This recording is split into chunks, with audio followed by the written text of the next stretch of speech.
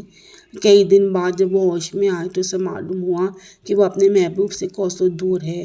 آغا باشی نے اسے اپنے ایک ارمنی خاندان کے حوالے کر دیا تھا، جس نے بڑی خوشی اور کوشش سے اس کی تیمارداری کی تھی اور کہا تاکہ وہ اس وقت تک ان کے پاس رہ سکتی ہے جب تک بادشاہ پر اس کا زندہ ہونا ظاہر نہ ہو جائے۔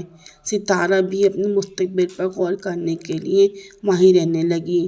ایک مہینہ گزر گیا، لیکن ستارہ کو شاہی دربار سے کوئی امید افزا خبر موصول نہ ہوئی۔ اسی طرح دوسرا مہینہ بھی گزرے اور تیسرا بھی، لیکن حالات ویسے کے ویسے رہے۔ اس نے سوچا کہ بادشاہ کو یہ بتانا کہ میں ابھی زندہ ہوں ان تمام اشخاص کے لیے موت کا پیغام ہوگا جو اس واقعے سے متعلق ہے۔ اسے یہ بھی معلوم ہو گیا کہ نادر نے اپنی موجودہ زندگی میں ستارہ کا نام تک لینے کی ممانعت کر رکھی ہے۔ جب اس کے سامنے اس کا نام لیا جاتا ہے کہ وہ دیوانہ سا ہو جاتا ہے اور اپنے جنون پر قابو نہیں پا سکتا۔ اس کے مصاحبوں کا خیال تھا کہ اس کے جنون کی وجہ غصہ، اور یہی خیال ستارہ کا بھی تھا۔ البتہ شیرازی اور صرف شیرازی جانتی تھی کہ نادر شاہ کو غم نے دیوانہ کر رکھا ہے۔ اسے ستارہ سے بے انتہا محبت تھی، ایسی محبت جو بمشکل کسی مرد کے دل میں کسی عورت کے لیے پیدا ہو سکتی ہے۔ جس دن سے اس نے ستارہ کو قتل کر دیا تھا، اسے کسی بات پر لطف نہ آتا تھا اور وہ نیم دیوانہ ہو گیا تھا۔ وہ قسمت کے ساتھ بے باک جنگ میں مصروف تھا۔ سالہ سال کی کشمکش کے بعد اس نے جو سلطنت حاصل کی تھی، اس کی باغیں اور مضبوطی سے تھامنے کی کوششیں کر رہا تھا، لیکن یہ باغیں اس کی گرفت میں کری جا رہی تھیں اور اسے پورا یقین تھا کہ اب اس میں انہی دربار مضبوطی سے تھامنے کی قوت نہیں رہی۔ اس احساس اس کا مزاج بے حد چڑچڑا اور غضبناک ہو گیا اور اس کے مصاحبوں کو ہر وقت اس کے عتاب سے اپنی جانوں کا خطرہ رہتا تھا۔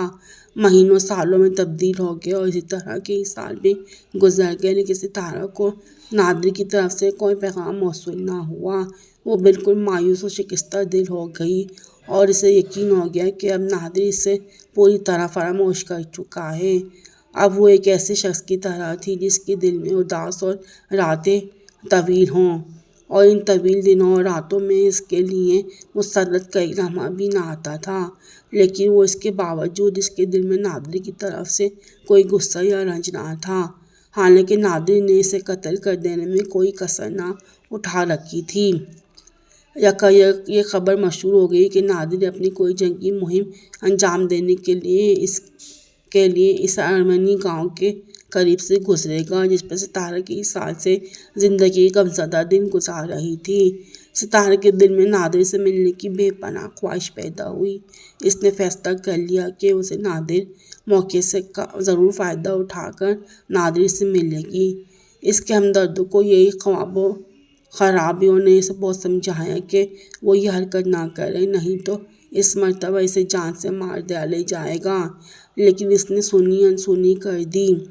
اس کا ارادہ پہاڑ کی طرح مضبوط اور اٹل ہو گیا۔ اسے موت کا بالکل خوف نہ تھا۔ اس کا خیال تھا کہ برسوں کی بے لطف زندگی سے نادر کے ہاتھوں قتل ہو کر مر جانا زیادہ مسرت انگیز بات ہے۔ اس کے علاوہ اس نے یہ بھی محسوس کر لیا کہ اس وقت نادر کو اس کی بہت ضرورت ہوگی، چنانچہ اس سے ایک معتبر قاصد تلاش کر کے اور اسے خط دے کر ایرانی لشکر کی طرف روانہ کر دیا، اور ساتھ ہی وہ ہیرا بھی روانہ کر دیا جو نادر نے اسے تحفے کے طور پر دیا تھا۔ ستارہ کی نسوانی فطرت کا قیافہ صحیح نکلا۔ نادر نے ابھی تک اسے نہیں بلایا تھا، اسے در حقیقت اس وقت اس کی ضرورت تھی یہ معلوم کر کے اس کی ستارہ ابھی تک زندہ ہے۔ اسے ایک ایسی بے پایا مسرت حاصل ہوئی جس کا اظہار لفظوں میں نہیں ہو سکتا۔ اس نے فوراً شاہی سوار اس گاؤں کی طرف روانہ کیے اور التجا کی جتنی جلدی ہو سکتا تھا اس ستارہ کے پاس پہنچ جائے، لیکن اس التجا کی کوئی خاص ضرورت نہ تھی۔ ستارہ خود ہی اس کی طرف اتنی جلدی کھنچائی جس طرح مقناطیس کی طرف لوہا جاتا ہے، اور ابھی 2 دن بھی نہ گزرے تھے کہ پھر ایک ملکہ کی شان و شوکت کے ساتھ ایرانی لشکر میں جا پہنچی۔ نادر بہت بے قراری کے ساتھ اس سے ملا۔ ان پر مسرت لمحات میں اسے ماضی کی تمام مصیبتیں خواب کی طرح بھول گئیں۔ اب ان دونوں کی جدائی ناممکن تھی۔ اب دنیا کی کوئی طاقت انہیں ایک دوسرے سے جدا نہیں کر سکتی تھی۔ محبت کی ٹوٹی ہوئی زنجیر کی کڑیاں پھر سے جڑ کر مضبوط ہو گئیں، بلکہ پہلے سے بھی زیادہ مضبوط ہو گئیں۔ لیکن اب نادر کی شہرت اور شوکت و عظمت کے دن گزر چکے تھے۔ وہ مسرت بھرے دن اب رخصت ہو چکے تھے۔ قسمت اب اس کے خلاف ہو گئی تھی۔ اب وہ اپنی زندگی کے لیے انتہائی جدوجہد میں مصروف تھا۔ اس کے جانثار ساتھی ہی اب اس کے دشمن بن چکے تھے۔ ظاہر تھا کہ اس کا انجام اب قریب ہے۔ ایک رات جبکہ دنیا میں چاروں طرف خاموشی اور تاریکی کی حکومت تھی اور ستارہ اپنے غمزدہ آقا کے بستر کے قریب بیٹھی اس کی حفاظت کر رہی تھی، اسے باہر سے کسی کی آمد کا احساس ہوا۔ وہ فوراً اٹھ بیٹھی، لیکن اب اس کا مرتبہ خطرے کی خبر اس سے دیر سے ملی۔ اس سے پہلے کہ وہ چیخ کر یا کسی اور طریقے سے نادر کو جگائے، قاتل خیمے میں داخل ہوا۔